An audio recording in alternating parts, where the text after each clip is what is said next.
Olá, o nosso cordial feliz sábado a todos vocês, queridos amigos e irmãos da Igreja de Jardim Cruzeiro.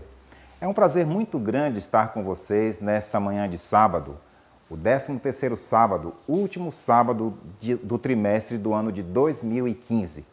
Durante esse trimestre, nós estivemos estudando uma lição de escola sabatina maravilhosa, como tema central, o Evangelho de Lucas. E nesta manhã de sábado, nós vamos entrevistar o nosso irmão Antônio Figueiredo, que é professor da Escola Sabatina de Jardim Cruzeiro.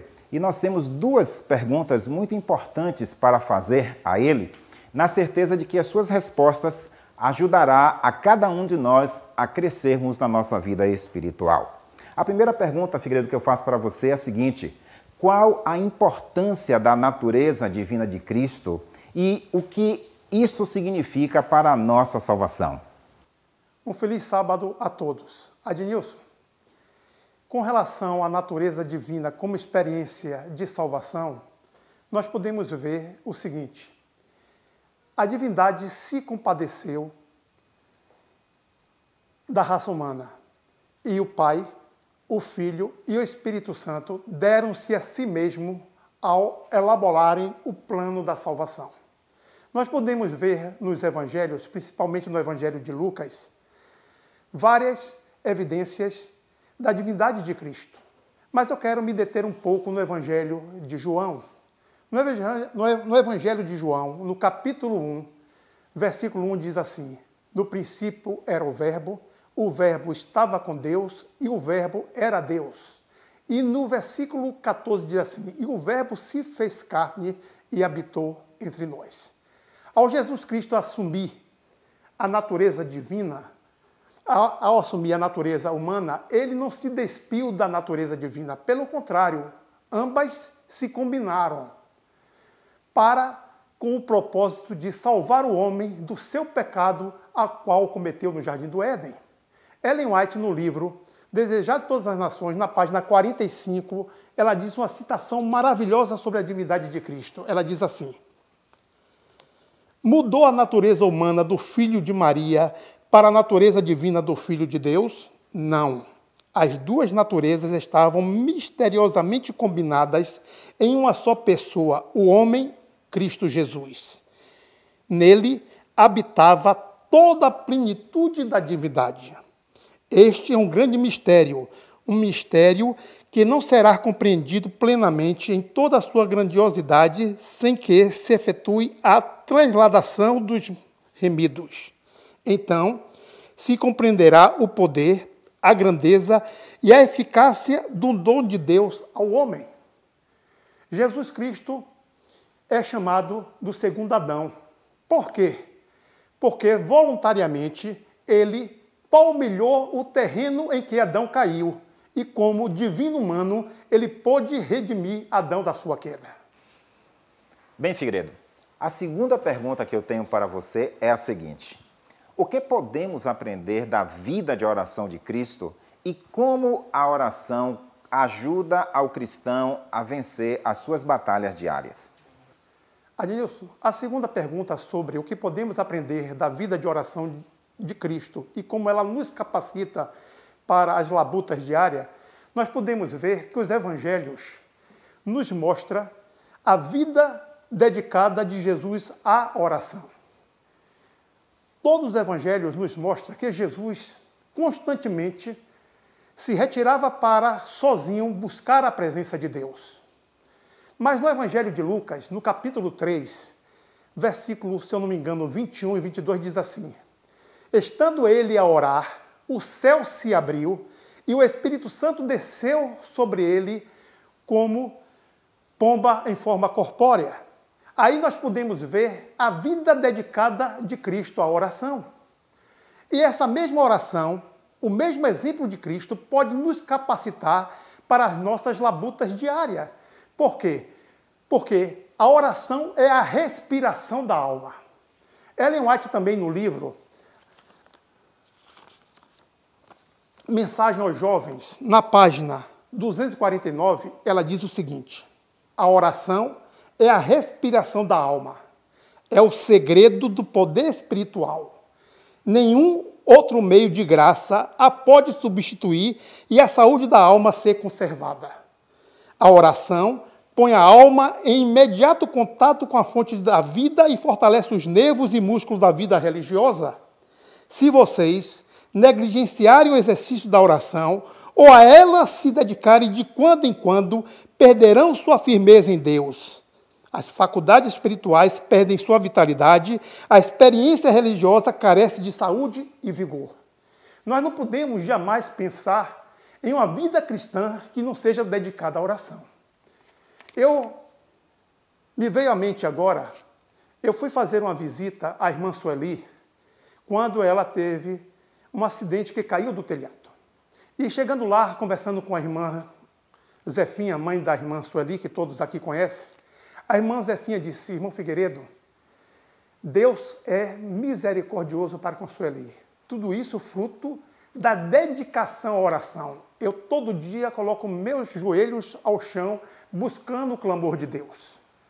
E ela me disse assim: eu não sei como muitas pessoas acordam como jegues e dormem como cavalos.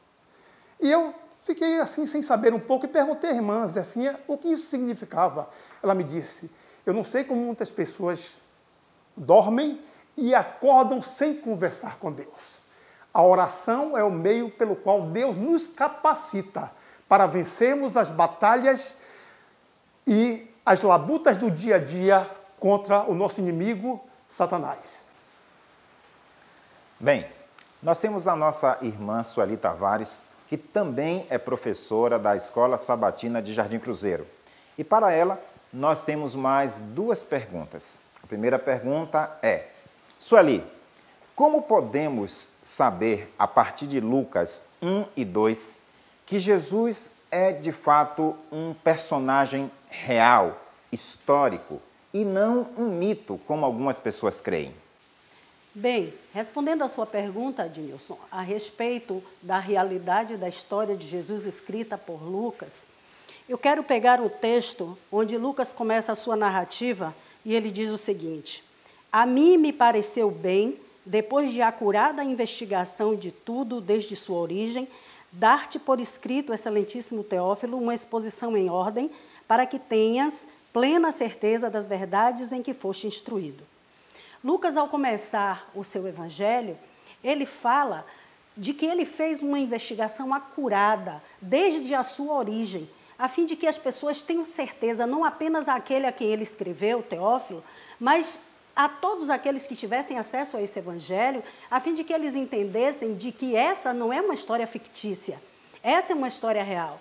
Lucas coloca Jesus mostrando, dentro de um contexto histórico, os governadores da época, fala de Herodes, de César Augusto, então de tantos outros que viveram dentro da história. Então Lucas coloca Jesus dentro da história da humanidade, a própria história de Jesus, a fim de que as pessoas conheçam e tenham a certeza de que ele não é um mito. Essas pessoas foram testemunhas oculares, pessoas que ele entrevistou, ele fala de uma acurada investigação. E se existiu uma acurada investigação, Lucas era um historiador. E ele procura, dentro da história, contextualizar a história do próprio Jesus, a fim de que nós, e não apenas aqueles que viveram na sua época e que falaram com Jesus e que viveram as suas verdades e que participaram dos seus testemunhos das curas que ele fez, os milagres que operou, para que eles tenham essa certeza de que Jesus é vivo e é real. Um mito é algo que fica apenas na cultura das pessoas. Um mito não exige testemunhas oculares a respeito daquilo que ele fez. E Lucas situa Jesus exatamente em condições de fontes orais, pessoas às quais ele entrevistou e que puderam contar a respeito de Jesus para ele, e assim ele pôde fazer uma exposição, segundo ele mesmo, em ordem, uma exposição detalhada da vida de Cristo. Sueli, a segunda pergunta que nós temos para você é a seguinte: como nós podemos tomar a nossa cruz e seguir a Jesus? E quais são as implicações que isso representa para a nossa vida? A segunda pergunta se refere a nós tomarmos a nossa cruz e como isso implica na nossa vida cristã. A cruz é símbolo de morte. E na vida do cristão, o morrer é todo dia. É uma sequência de atos, de ações que nos fazem parecer mais com Cristo. Para o cristão, a cruz é seguir os passos de Cristo, ouvir a sua voz e fazer o que ele manda.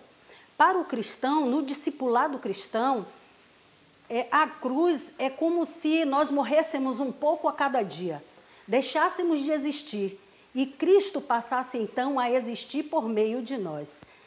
O morrer para o eu, nesse sentido, deixa de ser uma opção, mas passa a ser uma necessidade para o cristão.